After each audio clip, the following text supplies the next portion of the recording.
Assalamualaikum warahmatullahi wabarakatuh, sahabat desa semuanya. Dalam kesempatan kali ini saya akan membahas dan menganalisa Perpres nomor 14 tahun 2021. Ini lagi hangat diperbincangkan di kalangan pegiat desa, perangkat desa, juga kepala desa. Bahkan konon katanya sampai akan melakukan aksi massa, sahabat desa. Sebelum lanjut, sahabat desa, alangkah lebih baiknya dukung channel ini dengan menekan tombol like dan subscribe. Oke sahabat desa, Perpres ini memang bagi sebagian desa yang hanya mengandalkan transfer dari pemerintah di atasnya ini sangat kewalahan.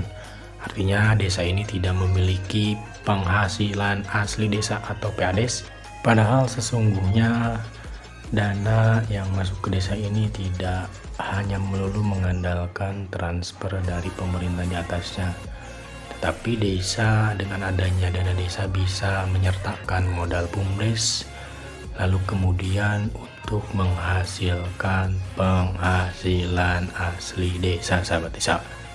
Sahabat desa, Perpres ini banyak diperbincangkan pula di pesan berantai WA bahwa Perpres ini telah dicabut. Padahal kalau kita melihat di website Kementerian Keuangan bahwa Perpres ini berlaku, bahkan kata-kata dicabut itu tidak ada, sekarang ditambahkan dengan masa berlakunya sampai dengan 31 Desember 2022. Sahabat desa tentunya menyikapi Perpres ini harus dengan arif dan bijaksana, karena kalau dilihat dari undang-undang desa memang masih ada relevansinya Perpres ini dengan undang-undang desa. Namun dirasakan mungkin ketika bencana COVID ini sudah selesai dan dianggap memang sudah baik-baik saja, sehingga Perpres ini menjadi kontroversi. Padahal sebetulnya tujuan alokasi dana desa salah satunya mengatasi kemiskinan dan mengurangi kesenjangan. Namun ini masih banyak persepsi tentang mengatasi kemiskinan ini dan mengurangi kesenjangan. Tentunya dengan berbagai pemikiran dan potensi yang ada. Memang kalau dilihat dari Permendes nomor 7 tahun 2021 tentang prioritas penggunaan dana desa tahun 2022 ini, yang mana kurang lebih ada 3 prioritas penggunaan dana desa. Yang pertama, pemulihan ekonomi nasional sesuai kewenangan desa, program prioritas nasional sesuai kewenangan desa, dan mitigasi dan penanganan bencana alam dan non-alam sesuai kewenangan desa, sahabat desa. Nah, salah satunya BLT itu untuk penurunan beban pengeluaran atau pemberian jaminan sosial masyarakat miskin, usia lanjut, dan difabel. Ini telah muncul sesungguhnya, sahabat desa. Dan sahabat desa, belum lama ini surat dari Kementerian Desa tanggal 13 Desember 2021 telah turun, yaitu tentang tanggapan atas pertanyaan penggunaan dana desa untuk BLT dana desa tahun 2022 yang diatur pada peraturan Presiden nomor 104 tahun 2021 ini.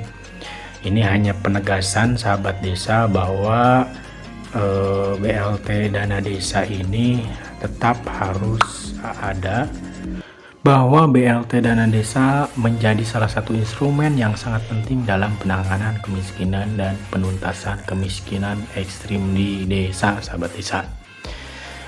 Jadi mau tidak mau BLT dana desa ini harus tetap dianggarkan. Jadi memang surat edaran ini masih tetap mengacu kepada Perpres nomor 104 2021, yakni bahwa program perlindungan sosial berupa bantuan langsung tunai desa paling sedikit 40% itu masih tetap dan ditegaskan kembali oleh surat yang dikeluarkan oleh Kementerian Desa.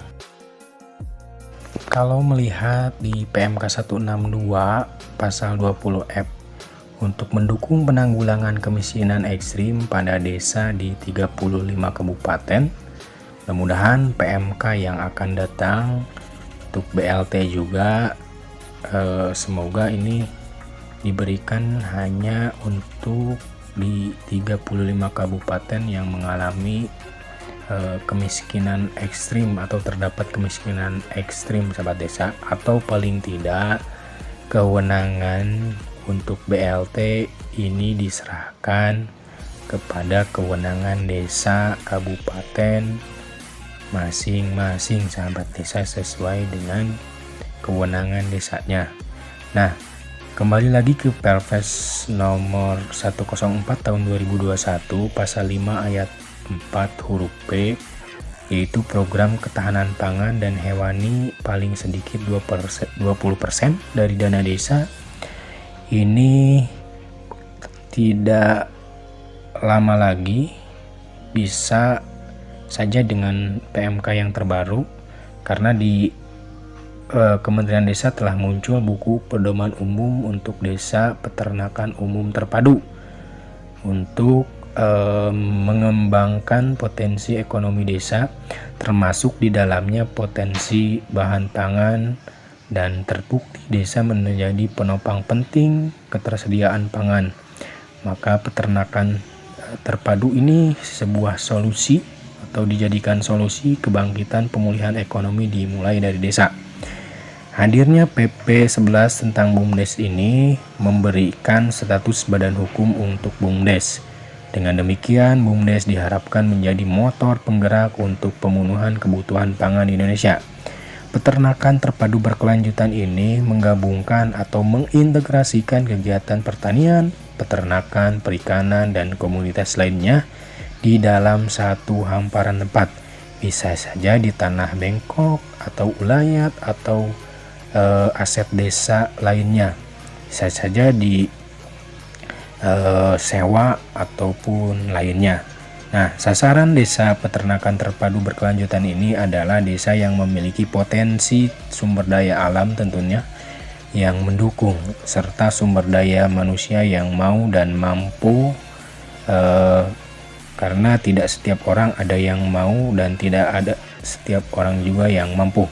Akan tetapi 20% ini untuk cadangan pangan diharapkan untuk kegiatan tersebut. Ini contoh sketsa tempat ataupun lahan yang akan dijadikan peternakan terpadu berkelanjutan. Di sana bisa saja pertanian, peternakan, perikanan ini terintegrasi. Nah, pemerintah desa memiliki peran penting untuk memprioritaskan penggunaan dana desa untuk penguatan pangan baik nabati atau hewani. Jadi pemerintah desa melalui anggaran dana desa yang 20% itu disertakan modalnya atau penyertaan modal ke BUMDes untuk mendukung program peternakan terpadu berkelanjutan. Adapun kegiatan tersebut untuk mendukung juga tujuan SDGs desa. Adapun jenis usaha yang bisa dipilih sahabat desa yaitu peternakan sapi, peternakan kambing atau domba, ayam petelur, perikanan, tanaman hortikultura, pengolahan biogas, limbah padat, limbah cair, sahabat desa semuanya. Adapun unit usaha peternakan terpadu berkelanjutan ini dilaksanakan di bawah BUMDes. Artinya BUMDes ini membuat unit usaha peternakan terpadu, sahabat desa. Bisa juga dilakukan di skala kecamatan, sahabat desa, atau dengan sebutan nama lainnya BUMDesma, sahabat desa. Jadi bisa lebih luas, bisa modalnya bisa besar juga karena dikerjasamakan, atau bisa juga dengan bantuan, memanfaatkan bantuan yang dari pemerintah. Bisa saja KUR, karena BUMDesma ini bisa mengakses KUR ataupun kredit usaha rakyat.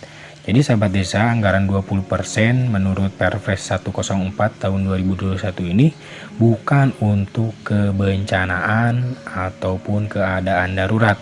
akan tetapi untuk peternakan terpadu berkelanjutan sehingga dapat menghasilkan PAD atau penghasilan desa.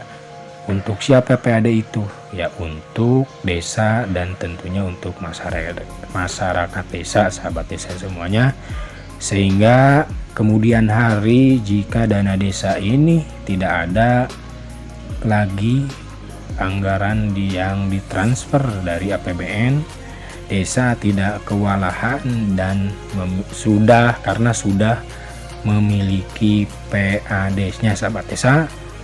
Mungkin hanya itu saja sahabat desa yang bisa saya sampaikan. Kurang dan lebihnya mohon dimaafkan.